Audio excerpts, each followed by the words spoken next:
Hi and welcome back to another video of jPlay. I am Marcus and today I present you Altars, Traps of the Deep, which is about to start on Kickstarter, and yes, you will find a link to the campaign in the description of this video. Apparently this is not the final cover artwork, so it's a prototype after all. Maybe I will show you the most current version of the cover right now. And not quite sure if I will be able to do a full playthrough of this game today, but I will really focus on the core mechanics so that you get an idea of how this game actually feels like. So yeah, let's get started. Okay, and here we are. It's not just the cover, apparently it's also the components. So everything that you see here is a prototype, so things may look completely different with the final product. I could imagine that some of the components are at least already coming close to the final look and feel. I think the designers told me everything will be a little bit brighter and stuff. It's basically, they printed this on their own. Apart from that, that's already pretty playable, to be honest. I decided to play 3 players today because I think it really shines with more players. You can play it from 2 to 4 players. For 4 players, there are also basically additional boards in the game, so has one more row in it in order to, I think it's getting a little bit too dense. But I think for this kind of setup, 3 players would be ideal. The game comes really with a lot of scaling mechanics, whatnot, but I really think this game shines with more players. But take everything I say with a pinch of salt, because I only played it with 3 players so far, so I cannot really elaborate of how good and bad this game really feels with 2 or 4 players. Altars is played over 8 rounds, so this is basically the round track here. And the goal of the game is to collect as many treasures as you can in order to score a lot of points here. So you get points for yellow crystals, for purple crystals, for green crystals and things like that. The most important things are those huge, I think, Heart of the Mountains or so. Cannot really remember where this reference might be coming from, but this one piece of those gives you 35 points at the end of the game, which is definitely something. Just to give you a little bit of backstory for this, so we are pretty much treasure hunters here. We're going into this dungeon in order to collect those map pieces here and those crystals in order to score points. But it seems that this dungeon belongs to a very old ancient god who seems to be kind of a sadistic kind of fella, because he gives us favor or grace when we punish the other players by activating traps on them, so they get hurt and we get, in theory, some points for that. Definitely a very mean thing to do. But yeah, that's pretty much in respect to the backstory. Right now, we can only explore those 3 tiles here when we start. Right now, there is still this little wall here on the far right of the board. At the end of the 6th round, or basically with the beginning of the 7th round, this wall here disappears. We shift everything together, and as of then we will be able to move into the final piece here. This is where we will also find those Heart of the Mountains later on, and we will find those by collecting those map tiles here, because they give us a coordinate. And this is also where we will find the exit at the end of the 8th round here, and the exit is basically also a coordinate, which is depicted of this row here and one of those columns. At the start of the game, you basically put them next to each other, face down apparently, so you don't really know where the exit will be, but there are chances by, for example, collecting one of those Heart of the Mountains here, you get to peek under those in order to prepare you for the exit. You're not losing when you don't make it, but you will simply lose a lot of points if you don't make it to the exit on time. This is pretty much the playing area for our 3 treasure hunters, so blue, yellow and red. There are no player boards whatsoever, so I had to pick out those little meeples here in order to remind myself where each of the components belong to. All the players in a 3-player game, that is, start with this yellow luck stone, I believe, which you can later on use in order to inflict more wounds, always a nice thing. And in a 3-player game, during the first 6 rounds, you also get to activate a second trap. And in this case, blue will start, then in the next round that will be yellow, then red, and then it will go back to blue, and we do the same thing again. Round 7 and 8 will then only be activated once per player, but I come to that in a second too. I've already chosen the starting positions for our players. Again, it will be blue, yellow and red. And what you do, you get the starting stones. Those have been, or luck stones, those have been put out at random at the start of the game. So blue will get one of those red and one green. Yellow will go for a black and another yellow, and red will go for a blue and a yellow stone here. And that's pretty much all you do in order to basically prepare the board. I believe those go back to the reserve. No one ever can go back there. At least this is how I understood it. I might be wrong. I'm dealing with 2 versions of the rules. Overall, they are relatively clear, to be honest, especially the second version, but I may now miss 1 or 2 things because some minor things have changed in between the rules. So if I do something wrong, please let me know as usual. The first thing that we do during any given round, more or less in respect to player actions, is to choose one of those traps here.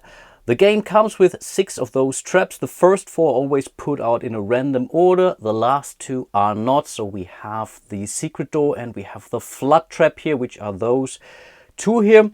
But again, the remaining ones are put out at random. Right now there is no real difference, so I don't know if there will be through a stretch goal different traps available or whatnot.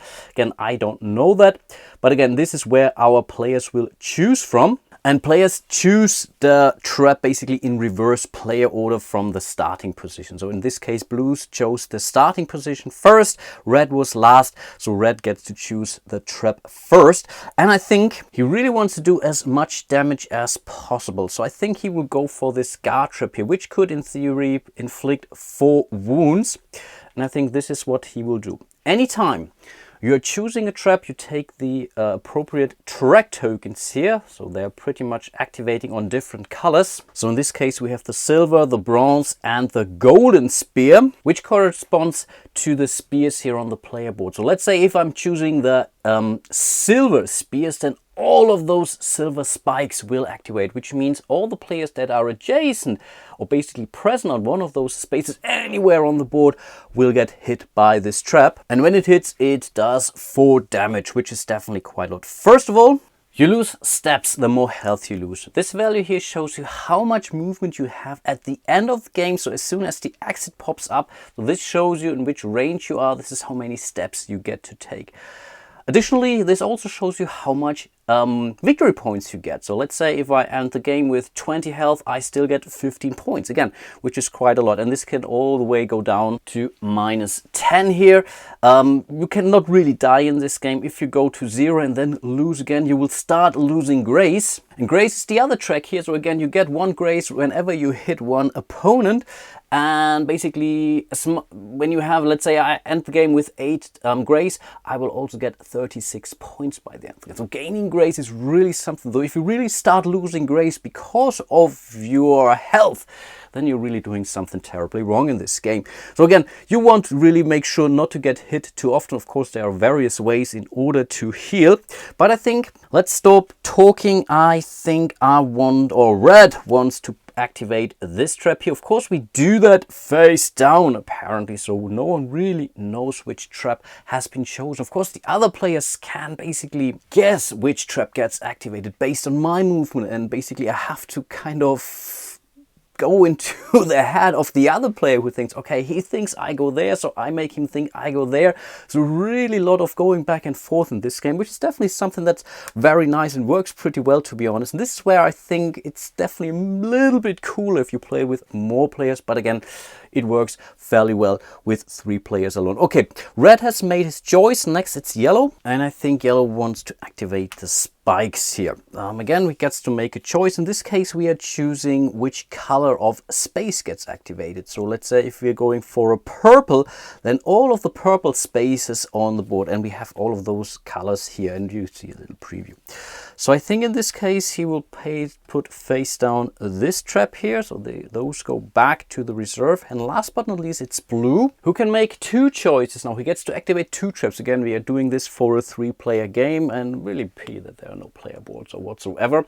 So, and usually you put your second trap last, so when all the other players have done their normal trap, but in this case he's last anyway. Again, this is how I understand the rules. Again, apologies if I'm not doing that correctly, but Blue gets to place 2 traps now. And I guess let's try to be a little bit more transparent here. Let's say Blue is our color, we know what Blue is doing. Getting the purple crystal here is good because it gives us 5 points at the end of the game. And on top of this, I want to go first, and this is basically determined by the trap order. So the player who basically chosen the leftmost trap gets to activate first in the later action phase. So in this case right now it's still red, but if Blue goes here, I think that's what he wants to do.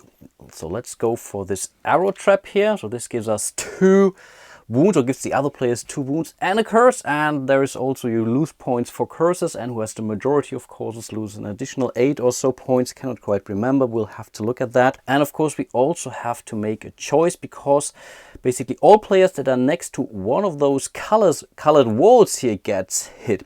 So we have to check now what the other players might be doing. So for example, yellow is relatively likely going after this one here, but it could be the same for the red player, so they could both move down here. So there's a good chance that one of those guys will be maybe here or there. So I think in this case, let's activate the red trap here. So everyone who's adjacent to a red wall in this case will get hit, but only directly adjacent, so they will not move down here. It's really only directly adjacent. So yeah, let's do that. Place those traps down here, and this is basically the main reason why I'm not doing a full playthrough here, because there's so much head game going on between, hey, who's going where, he goes there. It's really tough to play and demonstrate on camera. And apparently I'm playing against myself, so I have to create the situations to keep it as interesting as possible. One thing that I nearly forgot to mention are those hieroglyph cards that are active in each given round. They have been put out randomly entirely, and for the first round those 2 special rules apply here. So this one tells us whenever you get, I think that's a blue crystal, you get 1 extra free movement.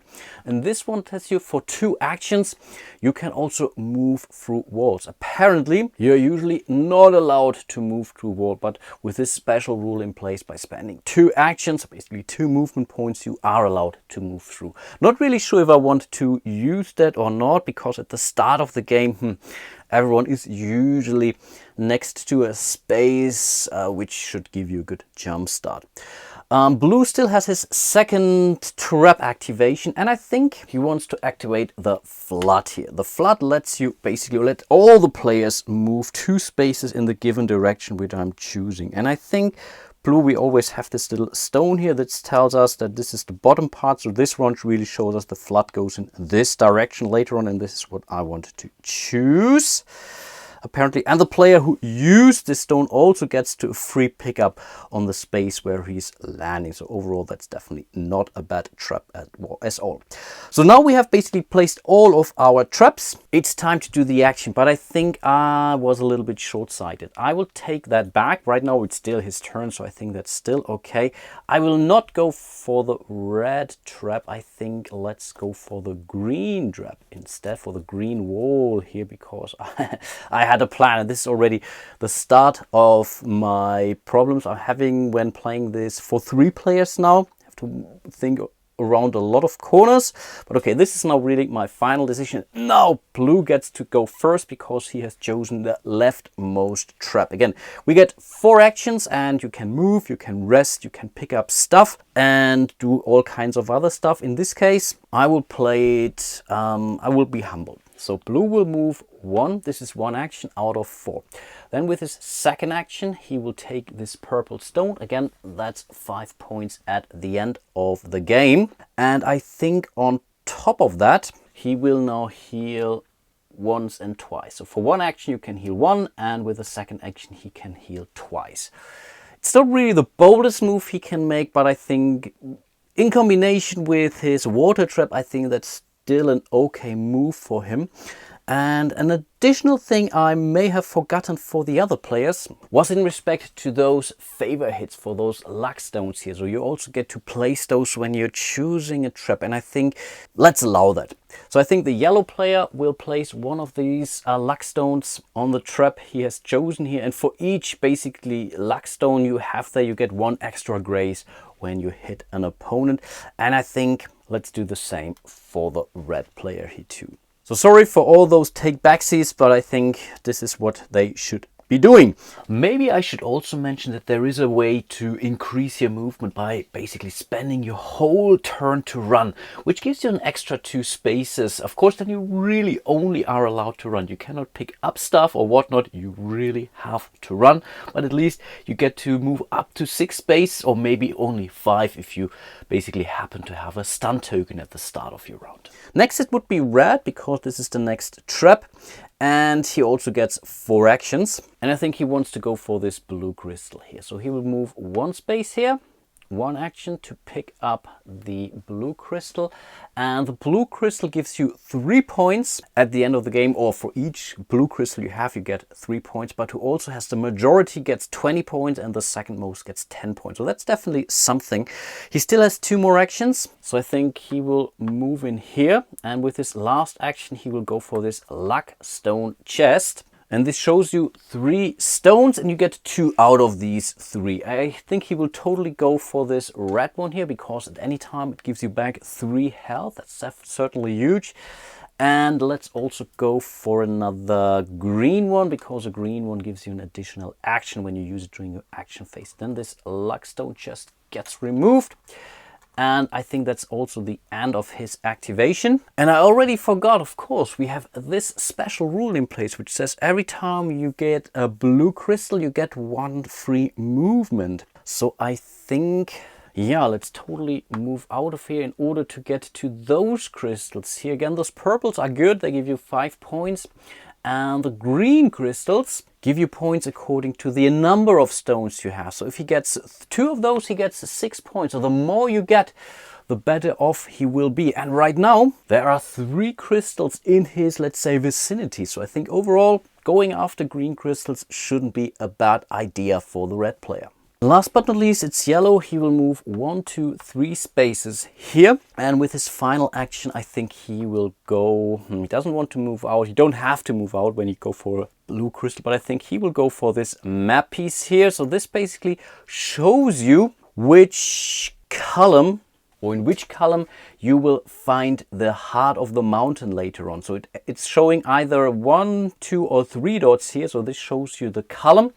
And when you find a second map piece that's basically related to the row, you then get the coordinate where then you can find one of those big crystals here worth 35 points at the end of the game. You can do that more than once, but you always need a combination of both of those. Then you do a special take action. But you already find those in the last board. And again, the last board won't be open until the 7th round. Anyway, yellow will go for this one here, and I will have a look. I don't show it to you, ha ha ha.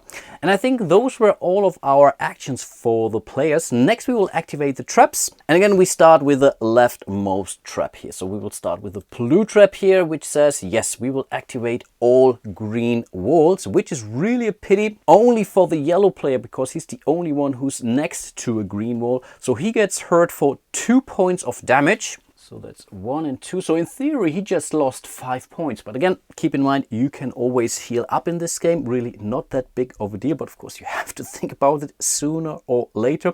But on top of this, yellow also gets one of those curses. And again, you don't want to have curses at the end of the game. Good thing is he has black luckstone. And for each black luckstone, you can get rid of 2 curses. So right now, yeah, he still can wait until he gets the next curse, and this will happen sooner or later anyway. This was the first trap, but of course let's not forget he also gets a grace, and in a 3-player game all of the players start with 1 grace, so now he has 2 grace, so this gives him 5 points at the end of the game. So the more grace you have, the better. And then it's the next trap here. This is by the red player, and I think this is the golden guard that gets activated, which is really a problem for both the yellow and the blue player, they're all standing next to those guards. Red is fine. He's only basically adjacent to a silver guard. And if you ever get hit by your own trap, you don't get any grace at all. This is really something that you have to try to avoid. So first of all, both of the players, blue and yellow, will lose 1, 2, 3, 4 health. 1, 2, 3, 4 health. That's really a big deal. We don't get any curses for that. That's good. But because he placed a yellow luck stone next to this trap, he doesn't score just 2 grace, but 4 grace. So 2 or 1 additional per hit. And this is really a big deal. 1, 2, 3, 4. So he's now at 5 grace. No, that's the red player. What am I doing? He's now at 5 grace, so that's 19 points at the end of the game. Really something. Then it's the yellow trap, and he activated the green spaces, and in this case, no one gets hit in this case. Red would have been hit, but because he picked up a blue stone, he got an extra free movement here.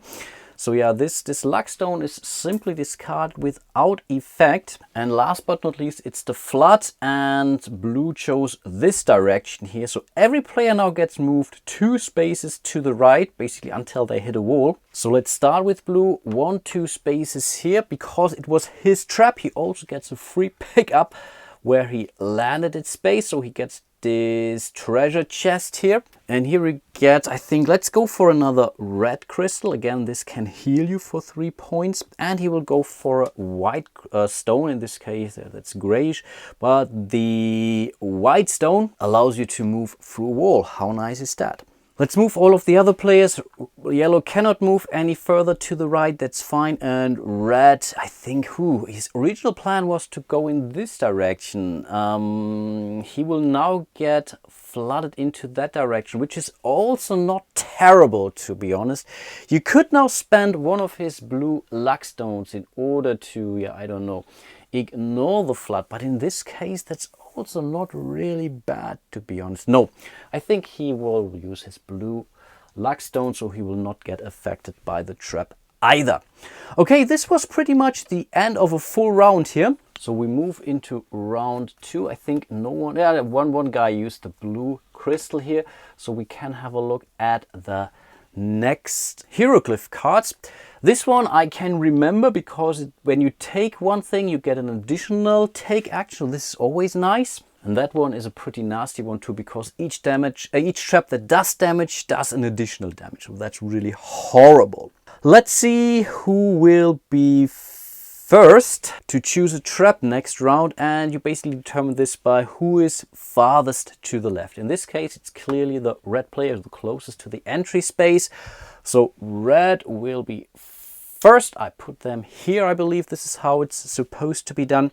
They are both in the same column here. Now you check who went first with the trap activation in the last round. So in this case, blue will be third, yellow will be second. The green extra trap goes now to the yellow player, basically the next player in line. Then we put all of those trap tokens back to their activation space. Of course, they can be used right again. And then we can get moving into the second round. Red will go first, and I think he will use this trap here, the spikes, I believe. So let me make a choice. Yeah, I think he would choose this one here. Then it's yellow. And because he wants to go first, he will choose this trap here. So this is also something that you have to keep in mind, not just going for the maximum damage, but sometimes also you really want to be first, apparently. And I think he will go for this wall which gets activated. Then it's blue, and again I forgot those things. I think they want to use it right away, but you really want to use it. Same is true for the red player. He will also activate or use this extra favor or extra grace per hit before we move on to blue. And I think blue will simply go for this trap here, because this also gives him the opportunity to move. And I think he will not use the bronze one. Let's simply go for the silver one. Not really sure if that makes sense, but I will do it anyway. Yellow holds the green extra marker, so he gets to activate a second trap now, and he wants to go for this Earthquake one here, which affects pretty much a whole column. So there are these 3 dots here, and he will go for this column, and he's not getting affected by its effect. No, he's not. Okay, this was the trap selection. Let's do the actions. Again, we will start with the leftmost player here, which is yellow, who will go first. And this is really a tough nut, but I think he will move 1, 2, 3 spaces here. With the 4th action, he will pick up the purple crystal, and he gets an extra pickup because of the hieroglyph card. So he will go for this treasure map here. Unfortunately, it's the same category, so he cannot form a combination or coordinate out of a row and a column, but maybe he will find 2 of those others, and then he really can score a lot of points at the end of the game. He still has 1 more action left, so that's 1, 2, 3, pick up 4. 1, 2, 3, pick up 4. No, he has no action left. So yeah, I think that's the end of his round. I was thinking of healing, but I think overall that's still okay for him, I guess. Next it's blue. He will move 1, 2 spaces here. Pick up the yellow stone. Each yellow stone or yellow gem is worth 10 points at the end of the game. He gets a free pickup because, again, of the hieroglyph card. So he will go for the next luck stone chest. And here I guess he will go for yellow and a black luck stone. Let's get rid of it. He still has 1 more action left. Yeah, for him it's really 1 more action. Let's have him heal, because this gets him from 15 points up to 20 points. But of course this will not stay this way, so it's very likely that a lot of players will end further down the line at the end of the game. Okay, depends on which stones you have, and keep in mind red has 2 of those healing stones, so that's 6 more health points for him. So that's overall not too bad. And by the way, instead of simply healing, you can also do the alternate heal, which is a rest. Similar to the run action, when you really spend your whole turn or whole round pretty much resting, you get 4 points or maybe 3 points, depending if you have a stun token or not, plus an extra 2. This is really a great way, yeah, to recover from your wounds. Then it's the red player. For him, I think, that's now tricky. That's tricky. He was really going for the other direction now. Wasn't thinking straight. No, I think let's stick to the plan.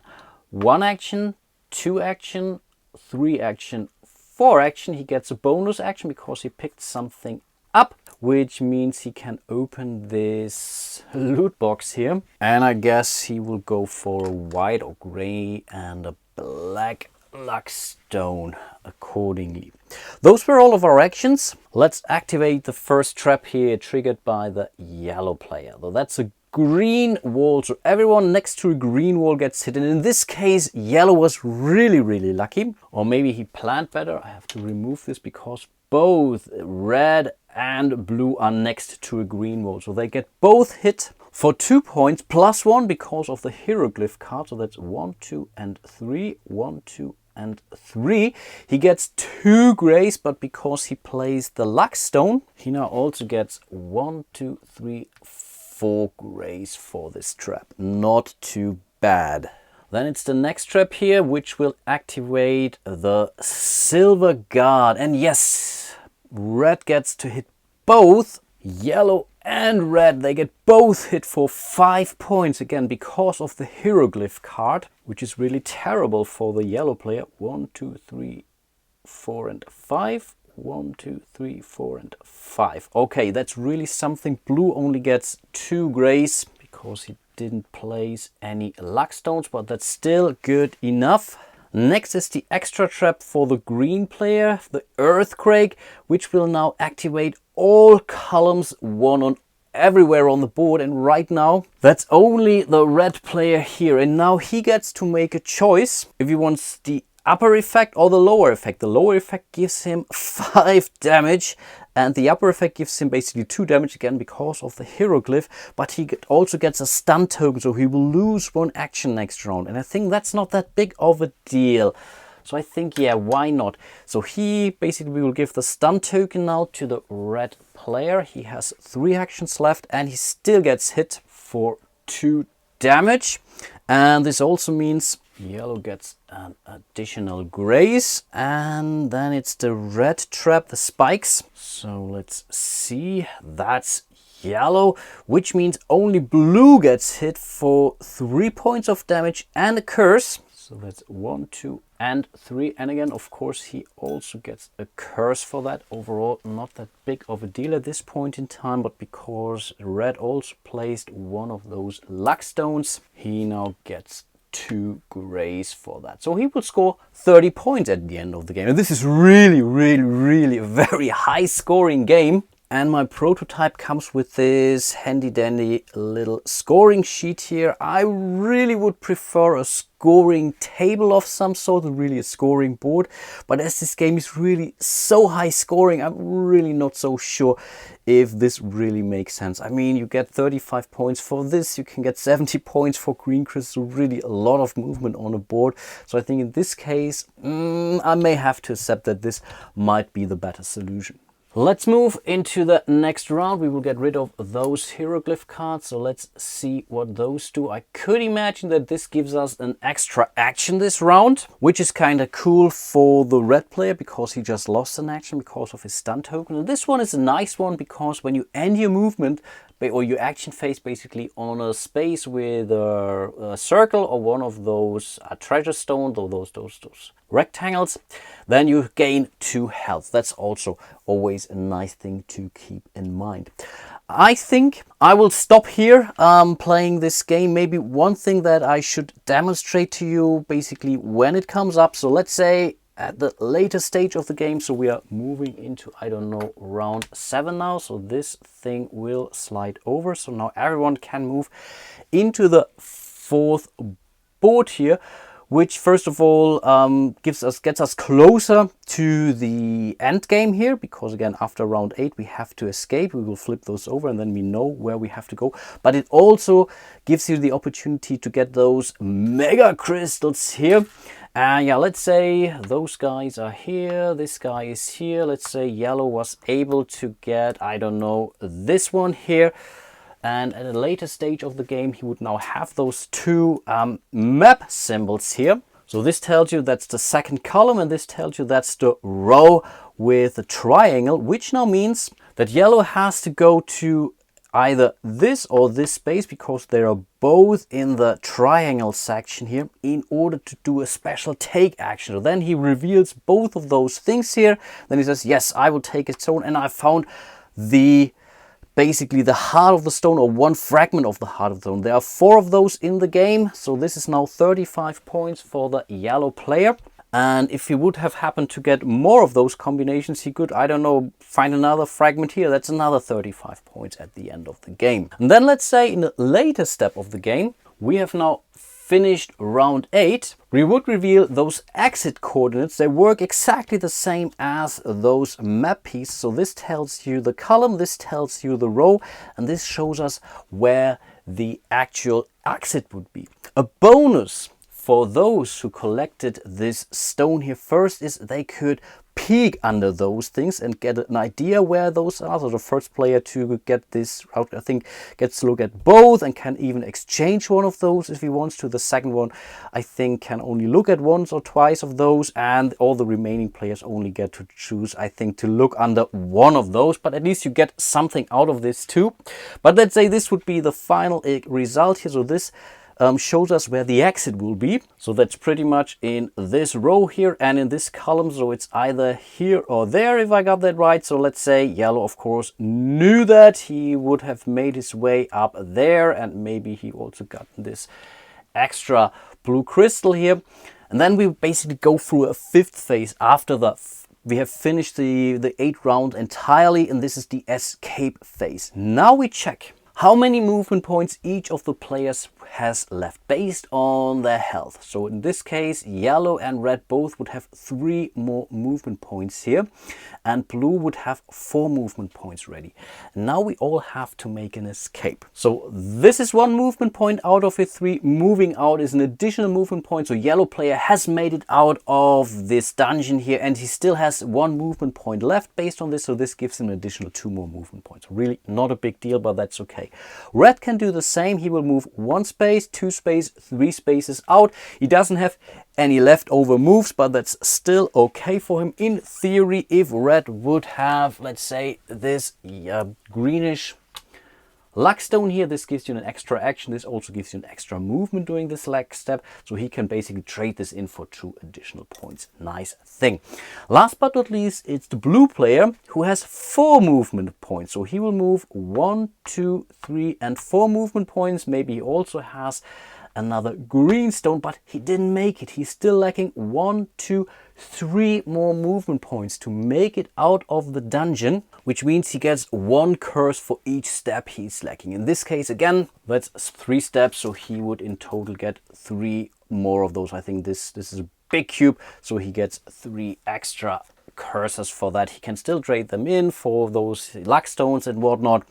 And then basically we do the final scoring. So you get the points according to the crystals you were able to choose. So 10 points for every yellow one, 5 for every purple one. If you find the big one, that's 35 points. And for the green ones, whatnot, you get the points for your health track. You get the points for the grace track. So let's say this would have been the final result. Then yellow would get an additional 72, 66, and 54 points. Then you lose a point for each curse you have, and whoever has the majority of curses gets -8 points, and the second most gets -4 points. There are some tiebreaker rules. And then whoever has the most amount of victory points has beaten the dungeon and will be able to call himself indie or whatnot. One thing that I maybe wasn't able to show you is the remaining trap here, and this is the secret door. The secret door is also pretty nice because it allows you to open a secret door. You can do that next to a colored wall, and the game also comes with some of those, I don't know, phone thingies here, which depicts the secret door. So let's say I'm choosing the green door here, and I'm standing here, for example.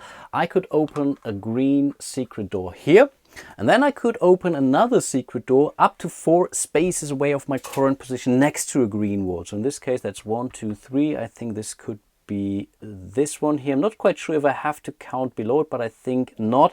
So in this case, I could really move a relatively long distance with more movements. All the other players can do that too, while this trapdoor is able, but I get, as an activator, get the bonus because I can move for that freely. And the first time it activates, I can directly suck through this to the other side as well. And this is pretty much all of the traps that comes with my version of the game here. And this is pretty much how you play Altar's Traps of the Deep. Again, this game would really shine with an interesting IP. This could be Indiana Jones, this could be Tomb Raider, this could be Quatermain, you name it. I get it, it's expensive getting those licenses, but this game would really feel totally different. This could be the Temple of the Doom, and you are not fighting against this unknown god, but it's maybe Kali Ma who is forcing you to punish the other players. Just a thought, but again, I get it, it's very expensive. I really still hope you enjoyed my little walkthrough here of Altar's Traps of the Deep. Again, it's still on Kickstarter, and yes, you will find a link to the campaign in the description of this video. And yeah, hope to see you soon in one of my other videos, and until then, bye bye.